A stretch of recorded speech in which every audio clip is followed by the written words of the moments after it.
The BNP have won their first seat. In the European elections in 2009, the British National Party shocked the political establishment by gaining almost 1 million votes across the United Kingdom and getting 2 MEPs elected to the European Parliament. I'd like to thank my incredibly hard-working team, particularly Clive Jefferson. It's a great victory. We go on from here. 6 years on, the BNP is a shadow of its former self. The party is splintered and fractured and is down to less than 1,000 members. Former MEP Nick Griffin, he's conceded already. You would accept you are what the Liberal elite call racist? Yep, we are indeed what you call racist. There do remain some people, however, still totally dedicated to the fascist party. Clive Jefferson from the British National Party television. I'm sitting here today with our chairman, as you can see, Adam Walker. Welcome to the hot seat, Adam. Our investigation proves that they're more interested in bleeding every last piece of blood from that fascist stone.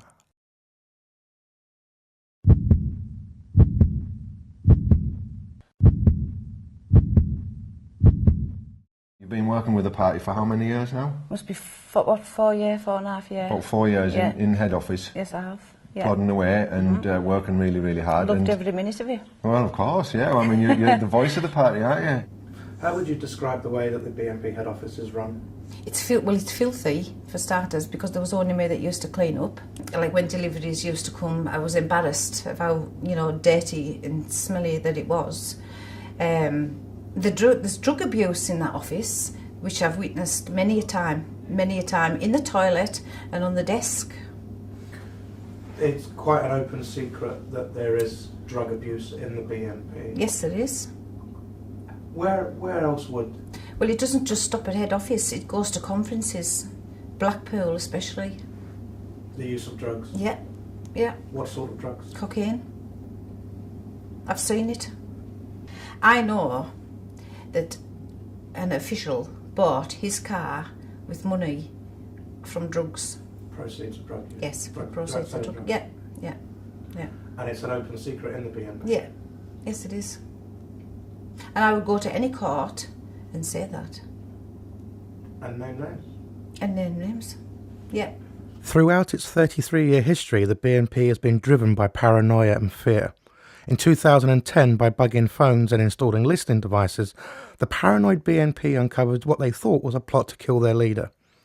The BNP continues to eavesdrop on their members and officials. Yeah, I do know, and it's fact, that they have been into people's emails, party emails especially, because they like to see who's on board and who's not on board, and the people that's not on board, they do get, removed from their position. They do they do clone mobile phones, because they like to, intimidate other people like Peter Malloy and wind them up and send them messages. And I think Jefferson had about 4 or 5 phones in his possession. Allegations of corruption marred much of Nick Griffin's 14-year period as the most successful far-right leader in British history. In 2014, voted out of his European seat, certain members of the BNP decided it was time for Griffin to go.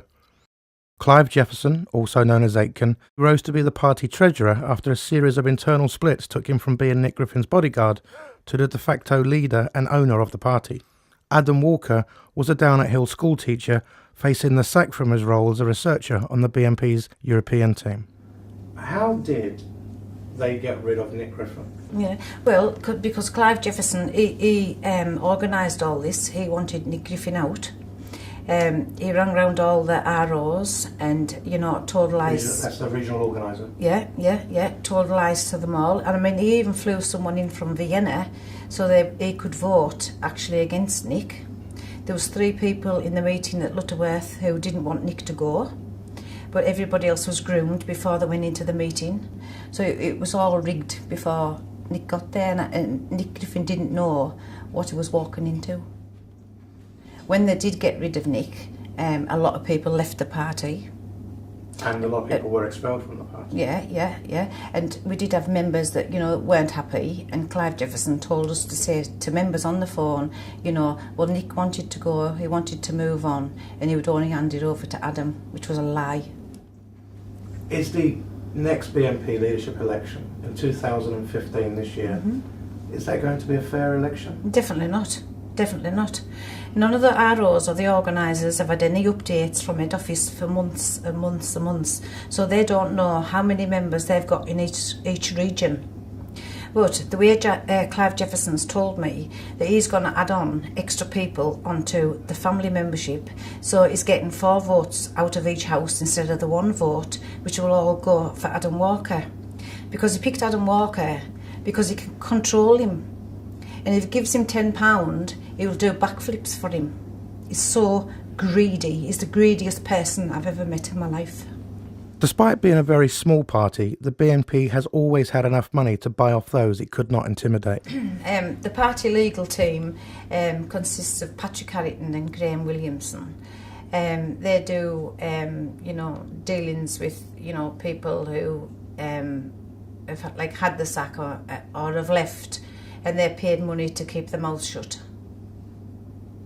But I've heard conversations of these people with Clive Jefferson, and Clive Jefferson instructing Graham as to what to say and how much to buy people off for. Do you know any members of the party that have been bought off to keep their mouths shut? Well, there's quite a few actually. I mean, Mark Walker, Adam Walker's brother, he was bought off for £2,000. And going by Adam's talk, he had every job in the party and he was useless. When people call head office, to make a donation or to renew the membership, they're asked by David O'Loughlin, have you ever thought about, leaving a legacy to the party, for which every will he gets, he then passes on to Clive Jefferson. He'll go and travel down the country and get the will, and in return, David O'Loughlin gets £100 commission for every will that he signs up. And who is the executor of these wills? Clive Jefferson's on most of the wills as executor, because he tells me that they'll never get rid of me from the party, and if they do, it doesn't matter because I'm executor on all the wills, and the wills will come with me. Could you elaborate on wills and the little process surrounding the wills and how they work? Wills are never an agreement between me and the person. There is no will I've ever written or had written or been a part of that is an agreement between me and the person. My agreement is agent. I'm providing a service, and it's not an easy service either. Being executor, it's a very big responsibility, but I'm legally bound to carry out that person's wishes. We had a gentleman who was a member.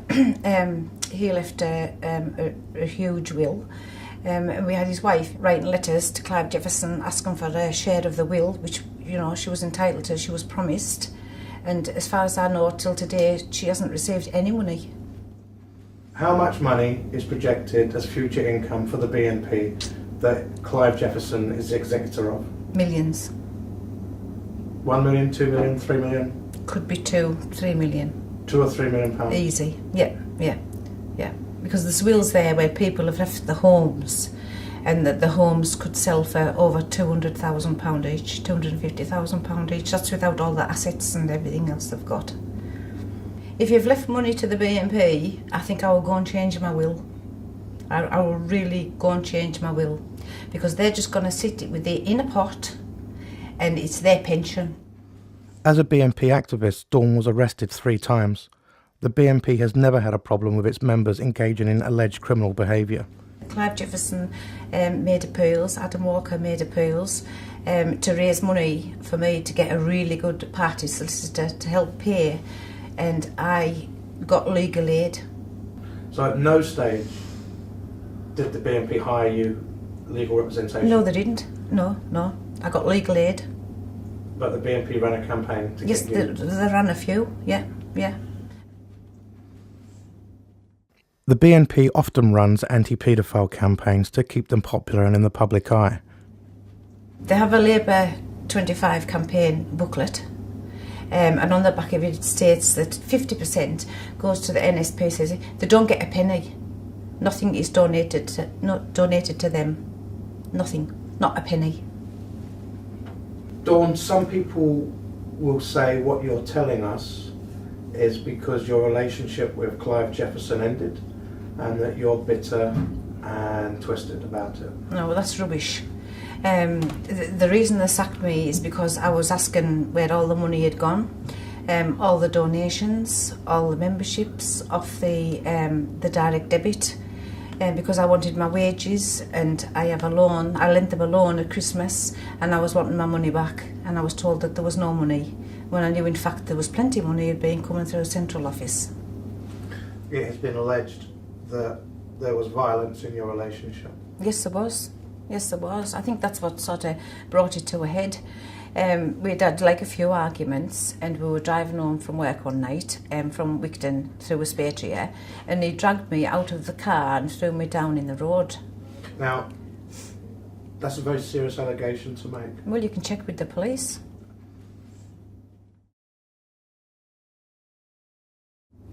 Why did you come to Hope Not Hate? I've got nothing to hide, and I just hope that you would print the truth, and I feel that I owe it to the members that I've met to tell the truth about corruption in head office. I feel the members need to know the truth. And just to clarify, have you been paid any money by Hope Not Hate? No, I have not. Definitely not. I don't want any money off you. Well, that's lucky. Well, listen, Dawn, it's been a pleasure Yeah, speaking to you. thank you. And I'll be popping into the office Excellent. regularly as I do. Yeah. And I've got you a new Hoover. I know you did. Well, it's not new, it's a second-hand one, Yeah, but it'll yeah, do. It's yes, better it than the will. one you had where the wheels fell off. Yeah, You know, it's fantastic. No income tax, no VAT, no money back, no guarantee. Black or white, rich or poor, we'll cut prices at a